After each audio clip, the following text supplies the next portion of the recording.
Okay, hello, my name is Cherise, and I would first like to say thank you to all of my classmates for selecting me as one of your class speakers. It is an honor to be your representative. I didn't know I was liked so much. But really, it is an absolute privilege. Wow, where do I begin? Well, let's all form a single file line to collect our nursing duffel bags and box of ATI books. Whew, glad that phase is over. With as many positive and joyous emotions that we could have had entering into our first term of nursing, all came tumbling down during the first 30 minutes of fundamentals. Our professor told us to take a look around the room, take note of who was sitting next to us, and know that by the end of the nursing program, half of our classmates would not be here. Hashtag, things just got real. Thank you to Miss Taylor for that encouraging start. Now, on to a few things I've learned in nursing school. 1, when every answer is correct, there is always a more correct answer. 2, teaching ourselves the other 90% that the professor forgot to tell us. 3, go with your gut. Don't change your answers. 4, when in doubt, select patent airway or hand washing. 4, more acronyms, abbreviations, and suffixes than you'll ever need to know. And number 6, most importantly, the ABCs. Airway, breathing, circulation. Unless subconscious, of course, then CAB. Compression, airway, and breathing. Speaking of acronyms, ADPI, Assessment, Diagnosis, Planning, Implementation, and Evaluation, is probably one of the most important ones used. It is ingrained into our heads so much so that I feel myself ADPIing everyone I meet. Since we will never get away from ADPI, I thought I'd relate it to our nursing school experience. So let's begin with A, assessment. Okay, so in this step, we're trying to identify any problems or concerns. Well, we as students have plenty of those. School is hard and mentally straining. We don't get enough sleep and may have random moments of emotional breakdown. Mine happened to fall the morning of our exit exam.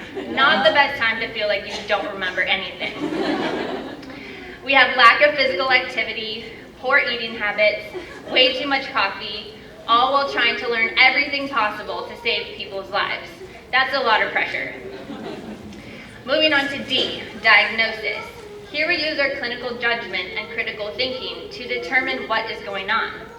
Perhaps we as students have imbalanced nutrition, less than or more than body requirements, sedentary lifestyles, sleep deprivation, impaired memory at times, stress overload, and social isolation, all related to our passion for nursing as evidenced by all of us sitting here today. P, planning. The problems have been identified, so now it's time to set some goals. I think I can speak for all of us graduates that our priority goal was to graduate. And look, we did it. To get here, though, was a process. We all set different goals based on our strengths and weaknesses. Some may have needed extra help with test anxiety. Others may have needed review on the difference between diabetes insipidus and SIADH. I know all of us shared in the common goal to identify the main points of a test question. And as for lab values, I think the majority of us are still working on those, but we'll get it by next class. I, implementation. The goals are set, now it's time to take action. Regardless of the goal, each one of us developed our own path to reach it. Sometimes if the stress was too high, the best option is to just take a break and reevaluate. Some may have needed Xanax, more or less caffeine, exercise, sleep, some extra one-on-one with Marilyn Hughes or Annie Buser in the sim lab. One of the best ways I have found to stay on track, though, is through a great group of friends. We are each other's accountability partners and advocates. Our friends gave us that extra boost of encouragement, phrased content in a way where it made sense, were there in our ups and downs, made us laugh for no reason at all, but just to laugh, or listened when we were frustrated and needed to vent, But all in all, we developed a family amongst each other, our nursing family, to reach for that next step.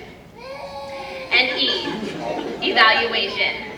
Finally, we see what has worked and what has not. Here we're in our final step. Looking back at the roller coaster of a ride through school, it doesn't really matter the path we chose or when we started. What matters is that we are all sitting here together, having completed one of the most grueling bachelor's degrees. With that being said, all of us here today should be so proud of all of the accomplishments, sacrifices made, dedication, and perseverance to make it to the end. We have earned each and every smile, laugh, tear, heartbreak, failure, and success. Our goal has been met. West Coast University has been completed. In conclusion, as we transition from classmates to competitors and colleagues, it is an honor to be a part of this graduating class and will continue to be as we influence and saturate the nursing profession with integrity, respect, knowledge, and genuine passion to make a difference in people's lives. Maya Angelou once said, "As a nurse, we have the opportunity to heal the mind, soul, heart, and body of our patients, their families, and ourselves. They may forget your name, but they will never forget how you made them feel." Thank you to all of our professors and advisors, families and friends who have put up with our emotional instability, and to all of us graduates for not letting each other give up. Thank you and congratulations, class of 2016.